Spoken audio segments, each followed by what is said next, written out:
Nigeria's Minister of Finance, Budget and National Planning, Zainab Ahmed, has warned that urgent action is needed to address the country's revenue challenge and expenditure efficiency at both the national and subnational levels. The Finance Minister was speaking about a week ago when she revealed that Nigeria's debt servicing is at 300 billion naira variance over total revenue in the first quarter of this year.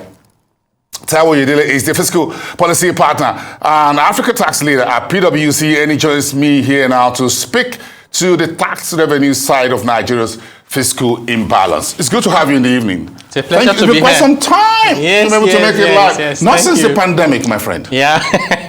You know, how time flies. We are surviving, eh? How time flies. We've survived COVID, so hopefully we can survive anything else. Yeah, we're going to survive this. So I'm going to ask you questions about how we can survive this fiscal imbalance. I'm seriously worried. How difficult is Nigeria's fiscal balance right now in the near to medium term from a tax revenue point of view? I have to say it's very difficult. I wish I can say otherwise. So in the first 4 months of the year, which is general information now, the federal government earned 1.63 trillion and spent 1.9 trillion just to service debt, which is about 119%.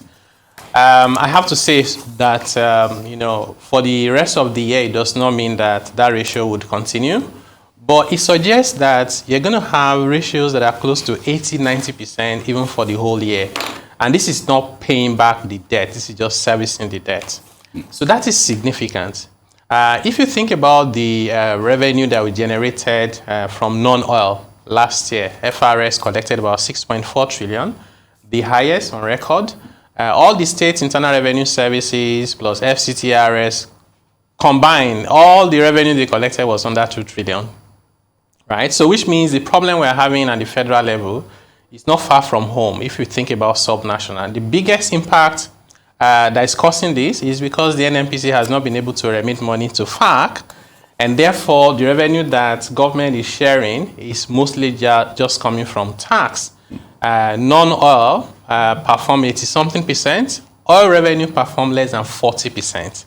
So this is where the gap is coming from. So on one hand, you have NNPC is not remitting, and then you have the subsidy bill is ballooning out of control. So which means this position in the short to near term, maybe something you can hope will reverse the trend, but if you don't do something urgently, this is not sustainable in the long term. Yeah, from a tax revenue point of view, what are the tax issues around how the NNPC will operate under the new CAMA, which is going to be wholly owned by the government? Then we'll talk about the revenue or the tax that the NNPC will pay to the government, whether it goes to the central bank or the one that goes into the FARC allocation itself. But what are the tax issues here for the NNPC, which is our cash cow right now, the golden geese laying the golden egg? Yeah, unfortunately, it's not the cash cow now. It can be, but it is not, because the money is not coming to us from NNPC. Why? Because we're using it to pay subsidy. So essentially, and this is one of the things that the CBN has said, the foreign reserve is not receiving accretion from NNPC anymore. Dollars are not being remitted because you export whatever it is that you export and use that money to import refined product. Is that really true? Because there are some sources who says that the NNPC is remitting to the central bank. There were certain figures going around that could be about $1.7, $1.2 billion or so since New Year started. I think we have to trust the CBN. But if you break it down, that comes to about $300 million. Yeah, so on one hand, it's even too small. That's less than maybe $10 million a day. That can't even, it's a drop in the ocean compared to the issues we have to deal with. But I think we have to trust the CBN. If they say they're not getting money from the NNPC, maybe they're not getting enough. But we do know that even the NNPC itself had said they're not remitting to FARC. So that's a fact. So it's not a cash cow in that sense. So there's a difference between what goes to the central bank and what goes to FARC. I think it should be the same thing because the CBN is really the banker to government, right? So if it goes to FARC, CBN should be able to see it. So if money is not going to FARC and CBN says they are not getting money, I think we should trust them. I don't think that we should trust the accountant. We should the accountant holds the book, so we should trust them. Okay. But I think to your question, right? If you think about it, Saudi Aramco reported for Q1 this year profit of $39.5 billion. That's Saudi Arabia's or national oil company. That's the size of our external reserve. And the dividend they paid alone was about $18.8 billion for 3 months. So would the NNPC be able to do that as a limited liability The NNPC should be able to do that. I don't like the caveat even you're though, giving. yeah, It's more like an auditor. Yeah, I'll tell you why I'm giving the caveat, right? Yes. So there's nothing in the act establishing NNPC Corporation, the old one. By the way, that old one is still there. So it did not transform. The old NNPC is there. We created a new NNPC Limited. That old NNPC, there's nothing in that law that says it cannot be commercial. So it could have been making profit. By the way, Mr. President proudly announced sometimes last year that they made profit for the first time in their 44 years. The reason why they did make profit had nothing to do with it being a corporation. It had everything to do with government playing politics with the business. And that will not go away just because you registered under KAMA. Because government still owns NNPC 100%. So it hasn't been privatized. That's another thing that is being misreported, right? Well, okay, NNPC had always had a board, by the way. So whether it's a limited liability or as a corporation, always had a board. Yes. Okay. So to the extent that that board, first, to the extent that the shares of NNPC Limited is owned by government 100%, yes, and government makes the decision about who is on the board, who runs it, it's still government owned. It doesn't mean that it can't make profits. And it doesn't mean that to make profit, because commerciality is about how you run your operations efficiently to make profits. And that can be done regardless of the status of the organization. But in any case, what does that mean for FAC, right? I think that's your question. Yes.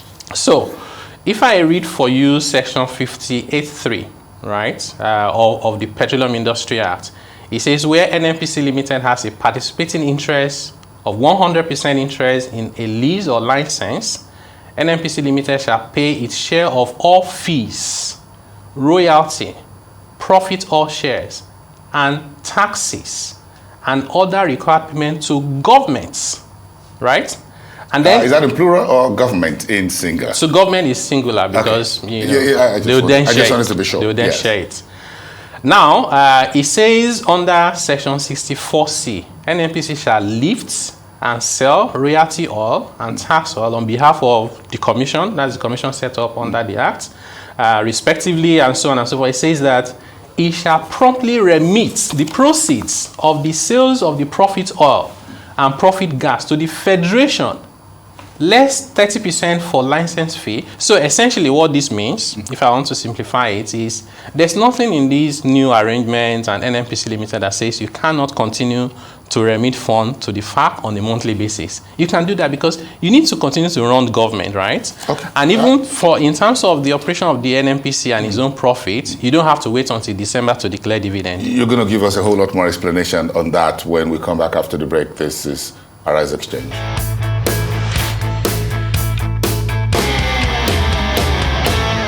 Taiwo Oyedele is a partner and tax leader at PwC. Has been speaking to me on Nigeria's delicate fiscal balance as the government scrambles to balance its books with tax seen as a low-hanging fruit. Thanks for standing by and explaining those sections of the PIA earlier. So nothing changes as far as the remittances are concerned. So everyone should just calm, right? Yes, we need to calm down. So the remittances can continue to flow, royalty, profit, oil, and all manner of other levies and taxes can continue to flow. The amount that the NNPC Limited can keep to itself is 30%, and that 30% will cover its operations, and whatever is left is the profit. And the law says that out of that profit, it should pay dividend to government and retain about 20% of its profit for expansion and reinvestment. So essentially what is envisaged under the new law is that NNPC Limited will become more efficient and be able to return a lot of profit to Nigeria and the Nigerian people. I think if we do everything well, especially now that the prices of crude oil is high in the international market, we should be talking about tens of billions of dollars in profit and taxes from NNPC Limited alone coming to Nigeria. Not with the thieves, stealing half of what we produce. Sadly, which in my view, I think it just seems like this is the lowest hanging fruit, right? How complicated should it be to just stop people from stealing crude? They're not stealing pen and pencils, right?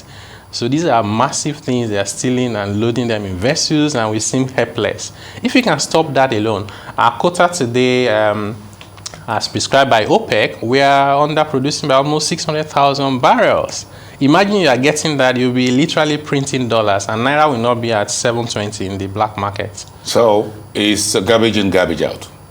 Sort of. Well, sort of. Yeah, yeah, sort because of. you don't get what you see is what you get. Yeah.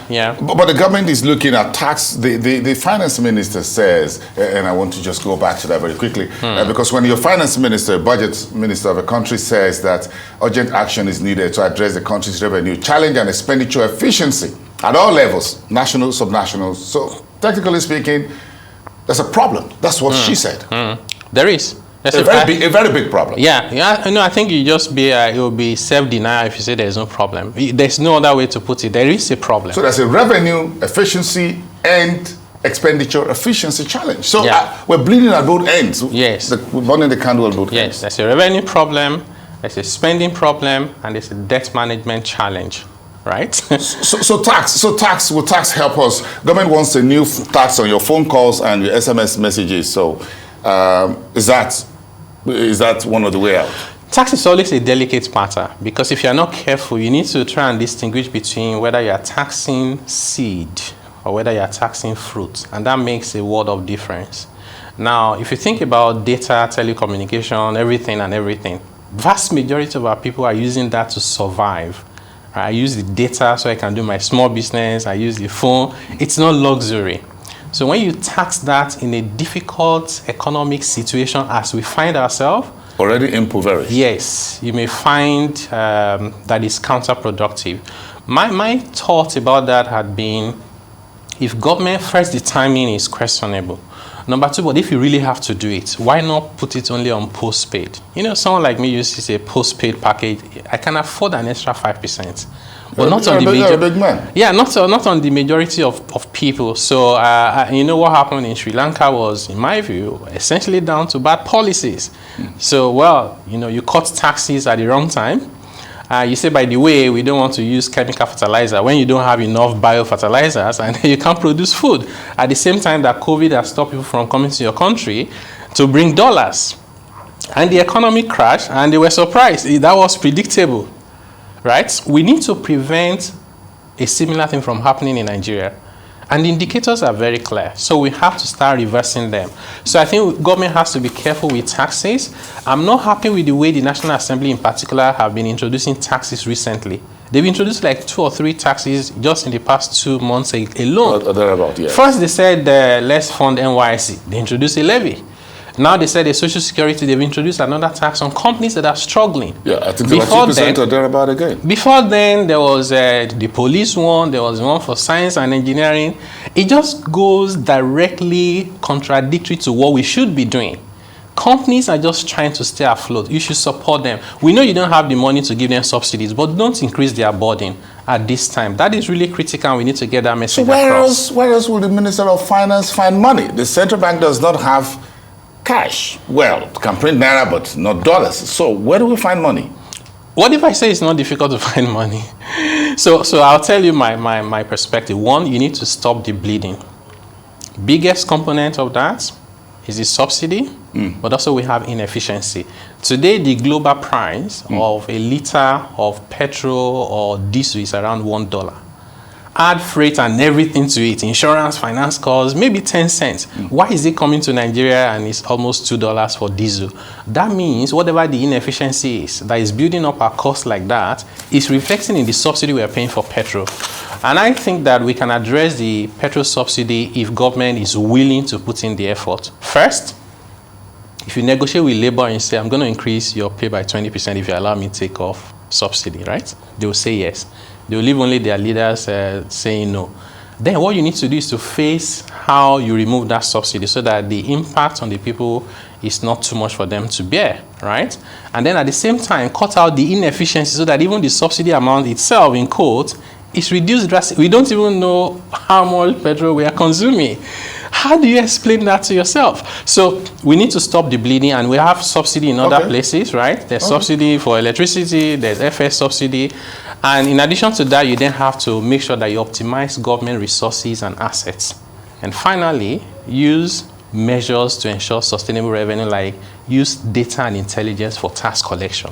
People are making money they are not paying. The poor people and the civil servants are the ones paying the taxes in Nigeria. And a country cannot be poor by taxing poverty. Sorry, a company cannot be rich by taxing poverty. Yes. I'm going to put that somewhere. Thank you so much. Thank you very much. Taiwo Oyedele, the fiscal policy leader, partner and Africa tax leader at PwC. Thank you. Have a good evening, and we'll see you next time. Thank you very much for that.